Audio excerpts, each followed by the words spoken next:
சட்டக்கடை நேயர்கள் அனைவருக்கும் வணக்கம். நாம் பார்க்கக்கூடிய சட்ட தலைப்பு என்னன்னு பார்த்தீங்கன்னா, குழந்தை சாட்சியம், சைல்டு விட்னஸை பற்றி பார்க்க போகிறோம். சைல்டு விட்னஸ் பொதுவாக, குழந்தை சாட்சியம் பொதுவாக நீதிமன்றத்தில் ஏற்றுக்கொள்ளப்படுமா அப்படின்ற ஒரு டவுட் உங்களுக்கு இருக்கும். பொதுவாக பார்த்தீங்கன்னா 9 வயதிற்குட்பட்ட குழந்தைகளின் சாட்சியத்தை வந்து கோர்ட்டு எப்பவுமே ஏற்றுக்காது. ஆனால் தற்போது இருக்கிற குழந்தைகளின் அறிவும் வளர்ச்சியும் வந்து ஒரு பெருவாரியாக இருக்கிறதுனால குழந்தைகள்கிட்ட கேள்வி கேட்டு அதுக்கு தகுந்த ஆன்சரை அது கரெக்டாக சொல்லிடுச்சு அப்படின்னா அந்த குழந்தையோட சாட்சியை ஏற்றுக்கலாம் அப்படின்றதற்கு.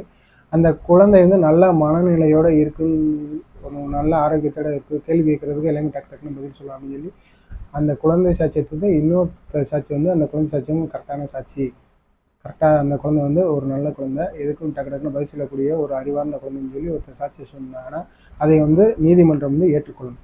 அப்போ குழந்தை சாட்சியம் வந்து அறிவார்ந்த விதமாக இருந்தால் அதை நீதிமன்றம் எப்பவுமே ஏற்றுக்கொள்ளும். நன்றி, வணக்கம்.